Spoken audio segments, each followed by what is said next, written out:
बिजली लेने वाले इतने कम हो गए हैं कि आपकी सोच है, फैसलाबाद में बड़ी बड़ी सनतें, बड़ी बड़ी मिलें, बड़े बड़े कारखाने, उन्होंने खुद अपने सोलर लगा लिए। एक Tajikistan gas pipeline, India Pakistan gas pipeline मंसूबा था, उसे टैपी कहते हैं, वो भी तैयार है। ताजिकिस्तान जो है वो कहता है कि अफ़गानिस्तान का एक वाया रह गया, थोड़ा जितना भी है हमारे सरहद तक जो खैबर पख्तूनख्वा को लगती है, वो कहते हैं जी यहाँ तक हम गैस पाइपलाइन बिछा देते हैं, आप ऑर्डर लगाएं 1 साल के अंदर अंदर, शायद उससे भी कम। नाज़रीन, ये जो रात को कानून साजी हुई है, धड़ाधड़ एक के बाद एक, दूसरा तीसरा कानून पास हुआ, कमाल नहीं हो गई? वैसे ये वाकई कमाल हो गया। तो ये क्या कमाल है, ये क्या कमाल दिखाएगा ये सारा जो प्रोसेस रात को हुआ है। कुछ लोग इसको ताबीर कर रहे हैं कि जी ये कोई ब्लैक डे था, कुछ कह रहे हैं कि ये बड़ी हेस्ट में हुआ और ये बहुत गलत हो गया। अच्छा, कितना गलत हो गया भाई, और माजी में ये सब कुछ हुआ कि नहीं हुआ, जायज़ा लेते हैं, और साथ ये कि इसके कमालात क्या होंगे, बरक़ात क्या है। कुछ लोग माइंड करेंगे इस लफ्ज़ से, लेकिन हैं तो वो बताता हूँ। और दूसरा ये कि वज़ीर आज़म ने आज एक टीज़र दिया है, एक छोटा सा ऐलान करके छोड़ दिया है कि आने वाले दिनों में एनर्जी के सेक्टर में, यानी कि बिजली गैस के सेक्टर में वो बड़ी खबर देना चाह रहे हैं, खुशखबरी देना चाह रहे हैं। तो वो क्या है और मुमकिनात क्या है? तो सबसे पहले आते हैं कि वज़ीर आज़म क्या ख़बर देना चाहते हैं। तो वज़ीर आज़म बेसिकली जो ख़बर देना चाहते हैं वो मैं आज अभी आपको बता देता हूँ। वो ये है कि अगले 2 से 3 महीनों में बिजली के रेट्स में कमी आ रही है।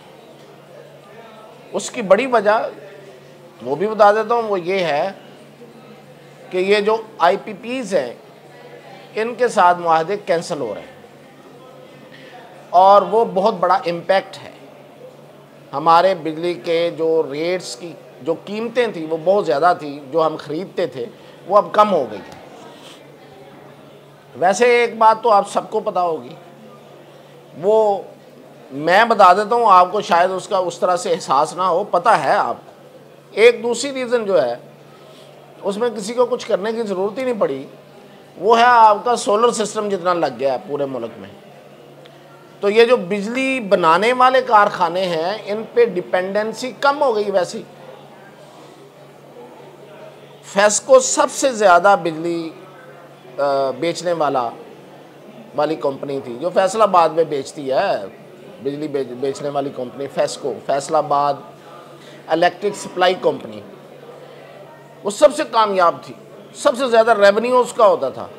और आपको पता है उसके क्या हालात हैं? परेशान बैठे हुए हैं, सिर पकड़े हुए कि भाई हम अपने ये खर्चे और बाकी चीज़ें कैसे पूरी करेंगे, बिजली लेने वाला ही नहीं है। बिजली लेने वाले इतने कम हो गए हैं कि आपकी सोच है, फैसलाबाद में बड़ी बड़ी सनतें, बड़ी बड़ी मिलें, बड़े बड़े कारखाने, उन्होंने खुद अपने सोलर लगा लिए। मैं हैरान रह गया जब उनके एक बड़े अफसर ने मुझे ये बताया कि फैसलाबाद में एक सीमेंट बनाने वाला जो कारखाना, उसने भी सोलर लगा लिया। अब सीमेंट बनता है, बड़ी हैवी मशीनरीज यूज़ होती हैं उसमें, तो वो भी सोलर पे चलेंगी। तो सबसे बड़ा जो डेंट पर डाला है वो तो सोलर ने डाला है, लेकिन दूसरा जो है वो है ये वाले IPPs, इनसे मुआहदे हमारे कैंसिल हुए हैं, तो वो पैसे बचे हैं, तो कीमत कम होगी।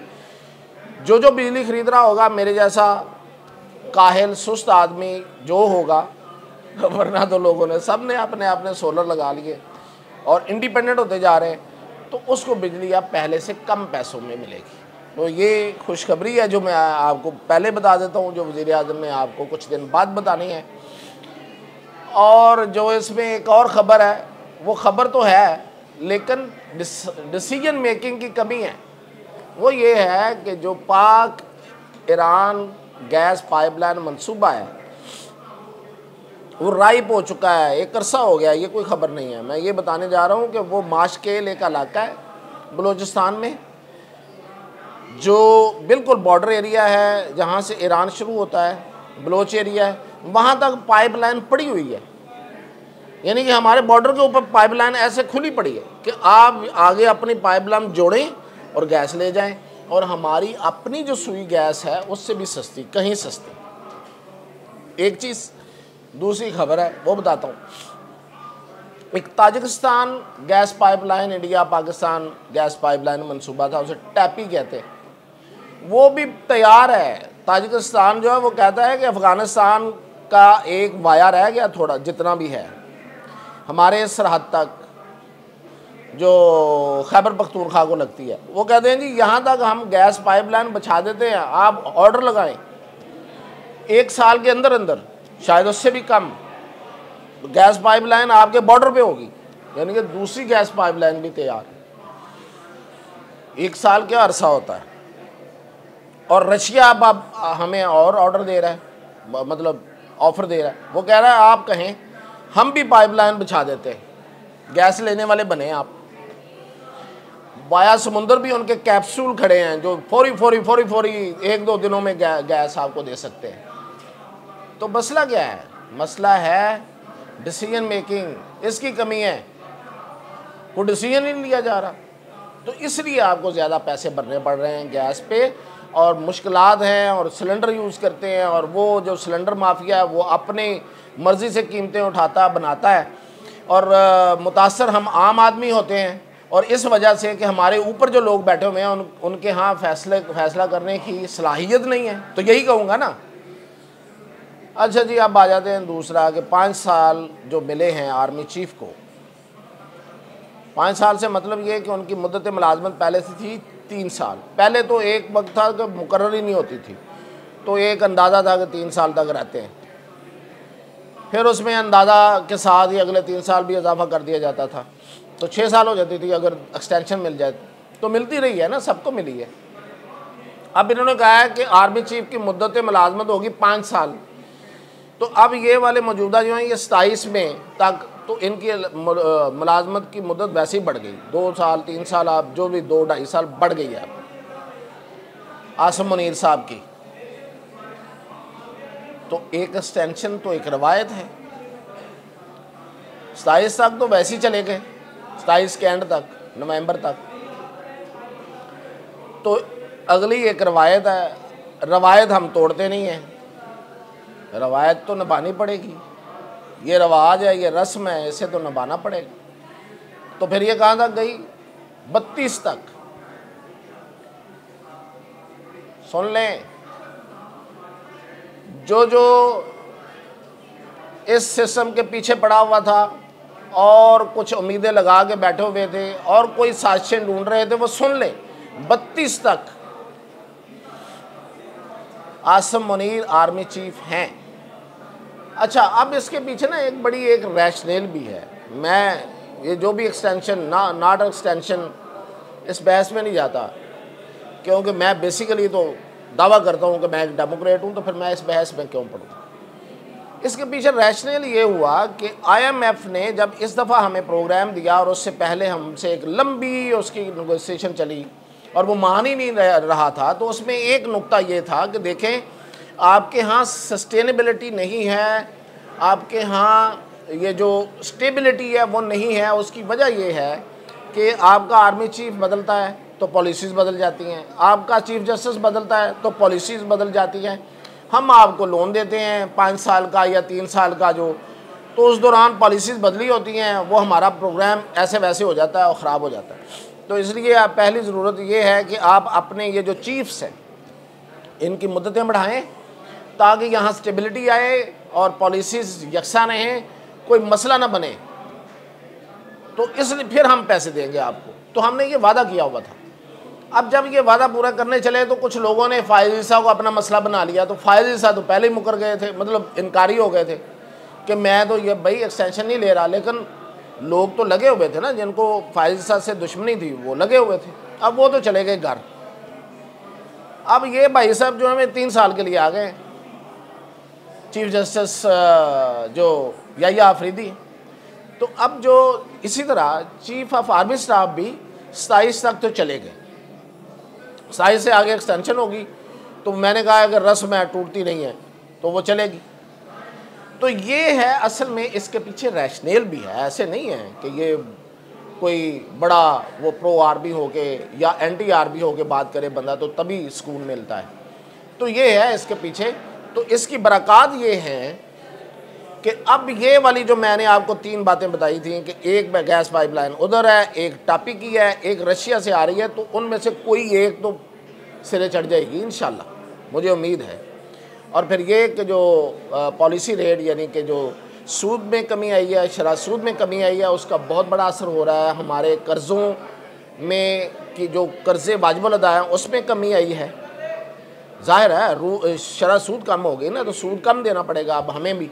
और फिर इससे एक फ़ायदा और होता है, ये आम आदमी को समझाने वाली बात है, वो ये है कि जब आपके मुल्क में शरह सूद ज़्यादा होती है ना, यानी कि आप 25% सूद ले और दे रहे हैं, तो फिर आपके पास जो रकम पड़ी हुई है घर में 1 करोड़ 2 करोड़ रिटायरमेंट के बाद या किसी और जगह से या कोई पैसा आपके पास इकट्ठा, तो आप यही कहेंगे कि यार 25% मिल रहा है, 100 के पीछे 25 रुपये मिल रहे हैं, तो क्यों ना इसे बैंक में रखाया जाए और इससे पैसे वसूल किए जाए।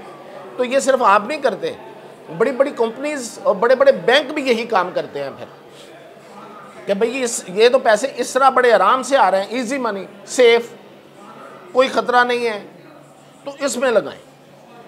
अच्छा, तो लोगों ने डिपॉजिट कराना शुरू कर दिए ज़्यादा से ज़्यादा।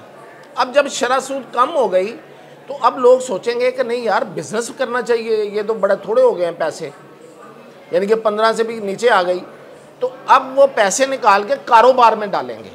तो जब कारोबार चलता है ना, तो फिर मुल्क चलते हैं। तो ये फ़ायदा होगा इस पॉलिसी रेट से, समझाने के लिए बात कर रहा था। तो अब जो कारोबार है वो चलेंगे, जैसे कि इन्वेस्टमेंट आ रही है, सरमायाकारी आ रही है, सऊदी अरब से भी आ रही है, और फिर ये कि चाइना थोड़ा नाराज़ है, वो भी मान जाएगा, हमारी अपनी वजह से नाराज़ है, हमें उस पर अपना किबला दुरुस्त करना चाहिए, सिक्योरिटी सख्त करनी चाहिए उनकी, तो वो है। और इसके नतीजे में ये 5 साल की जो मुद्दत बड़ी है, यानी कि 5 साला मुद्दत जो बनी है, और अगले 5 साल का मुझे पता नहीं है, अगर वो भी शामिल हो जाते हैं तो फिर क्या होगा, बरकतें आएंगी, सरमायाकारी बढ़ेगी और मुल्क के अंदर खुशहाली आएगी। खुशहाली चाहिए या कुछ और चाहिए जो लोग कहते हैं हकीकी आज़ादी? तो हकीकी आज़ादी का भी फ़ैसला आज हो ही जाएगा शायद कल तक, जो उस ज़रिए से चाहते हैं अमेरिका के। भाई हकीकी आज़ादी अगर तो लेनी है तो यहाँ से, तो यहाँ पे तो हकीकी आज़ादी थोड़ी मेहनत, कोशिश, सब्र से मिलनी है। अगर वाया अमेरिका लेनी है तो वो शायद कल तक पता चल जाएगा, अगर वो वहाँ से आती हुई तो ले लीजिएगा, मुझे तो ज़ाती तौर पे कोई इतराज़ नहीं। और ये है कि आज अमीनुद्दीन ही आईनी बेंच के सदर बन रहे हैं, जो हमारी इतलात है, बदल जाए कुछ तो कुछ कह नहीं सकते। और फिर मुनीब, जस्टिस मुनीब जो हैं, वो आपको एक जज की हैसियत के, एक सादा जज की हैसियत से नज़र आएंगे, वो कहीं पे भी पोजीशन उनकी मौजूद नहीं होगी। जस्टिस मंसूर अली शाह मौजूद रहेंगे, लेकिन अक्सरियत के साथ फ़ैसले जो हैं वो उनकी मर्ज़ी के ख़िलाफ़ ही आएंगे, या तो वो उनके साथ मिल जाएं या फिर वो उनकी मर्ज़ी के। वैसे तो जो उन्होंने दोनों जजों ने ख़त लिखा है चीफ जस्टिस को कि आपने हमारी बात नहीं मानी, तो उसके बाद उन्हें रिज़ाइन कर देना चाहिए, लेकिन वो रिज़ाइन नहीं कर रहे, ये भी इतला है, रिज़ाइन नहीं कर रहे। वो बैठेंगे, अपना तड़ा कुटेंगे और मामलात को आगे देखेंगे, लेकिन जो कुछ हुकूमत ने करना था वो उन्होंने कर लिया। तो मज़ीद अपडेट इंशाल्लाह कल।